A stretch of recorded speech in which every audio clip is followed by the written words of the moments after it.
Francis Lévesque, dans son restaurant du marché, va vous proposer 6 recettes inspirées des menus de Michel Montignac. Il fait partie des jeunes chefs qui maîtrisent parfaitement ce type de cuisine saine et pleine de saveurs.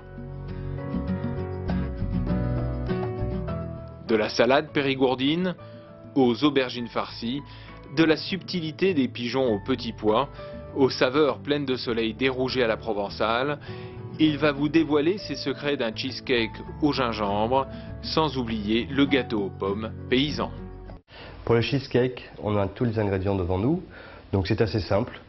Il faut du fromage blanc à 0%, de la poudre d'amande avec une mouture assez grosse si vous pouvez, les œufs bien sûr, toujours le fructose et un citron pour en avoir le jus. Et alors normalement vous pouvez faire ça avec de la poudre de gingembre, c'est plus facile à trouver, mais si vous pouvez sur le marché trouver une racine de gingembre, ça ne sera meilleur qu'au goût, ça n'a pratiquement rien à voir. Il faudra l'éplucher un petit peu, le couper et soit le laisser infuser quand vous allez battre les œufs, ou alors vous laissez une petite lamelle dans le gâteau en cuisson. Voilà. Donc on va préparer, tous les ingrédients sont là, on va faire ce qu'on appelle nous un appareil. L'appareil c'est tout un ensemble d'ingrédients. On a le fromage, je vais mélanger les œufs et le fromage. Ensuite mélanger avec le sucre, le fructose. Et j'ai préféré prendre du gingembre frais, donc on va le râper. Je vais devoir l'éplucher un petit peu, le râper très très fin. Si vous n'avez pas une râpe assez fine, râpez-le et donnez un petit coup de hachoir dessus ou avec un petit couteau. Je vais vous montrer dans quelques instants. Voilà. Donc les œufs. Voilà, on a un jaune. Voilà. Gardez toujours les blancs, ça peut servir pour faire des meringues ou les macarons si vous savez faire. Les œufs et le fromage. Alors, soit vous avez l'habitude et vous battez très très fort, voilà, comme ceci, ou alors préférez prendre un mixeur. Voilà, il faut que ce soit assez lisse. Je vais ajouter le sucre.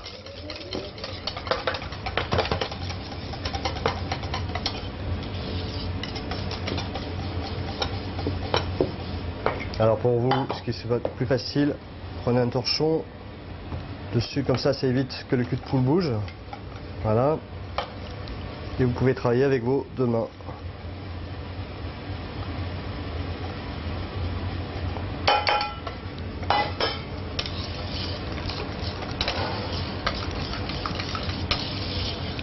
Voilà. Je vais ajouter le gingembre. Voilà, que je vais peler un peu. Voilà. Alors évidemment il faut doser le gingembre. Le gingembre frais par rapport à la poudre, c'est très fort. Donc moi ce que je vous conseille c'est de mettre environ la valeur d'une cuillère à café. C'est largement suffisant. Après, quand vous en ferez d'autres, vous pourrez en mettre un peu plus ou un peu moins. Mais une cuillère à café pour les proportions que je vous ai données au départ, je pense que ça sera largement suffisant. Voilà.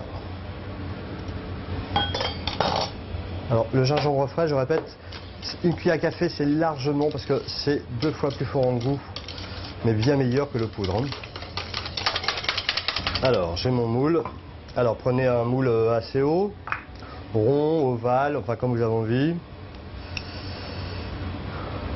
Vous prenez un tout petit peu d'huile d'olive, très peu, hein. Voilà, c'est juste pour badigeonner le moule. À défaut, vous prenez un tout petit peu d'huile d'arachide, ou alors encore, vous avez des beurres allégés, si vous voulez. Et en fait, la matière grasse va servir à ce qu'on ait de la poudre d'amande. On va chemiser le moule avec la poudre d'amande. Voilà. Voilà.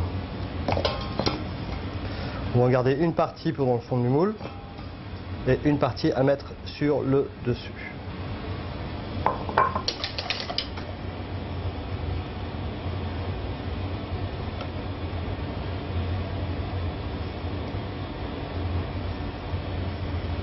Voilà.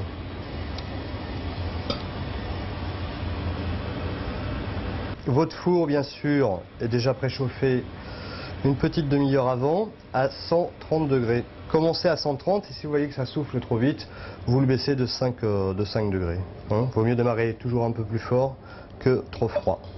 Mais par contre, n'oubliez pas d'allumer votre four une demi-heure avant parce que c'est long à chauffer un peu les fours. Il faut vraiment que la température soit à la très bonne température. Vous avez des petits thermostats sur vos fours. Et voilà. Alors voilà, nous allons le mettre dans le four. Mon four est à 125. Voilà. Et c'est parti. Et c'est parti pour 50 minutes, 50-55 minutes. Alors, on va sortir le cheesecake. Je vais vérifier la cuisson. Voilà, normalement, quand vous plantez la lame du couteau dedans, on ne doit rien sortir dessus. Voilà. Et normalement, il est cuit. Vous laissez à l'extérieur un petit peu refroidir, vous le mettez au frais et vous le ressortez 2 heures après pour le déguster froid. Ce sera bien meilleur.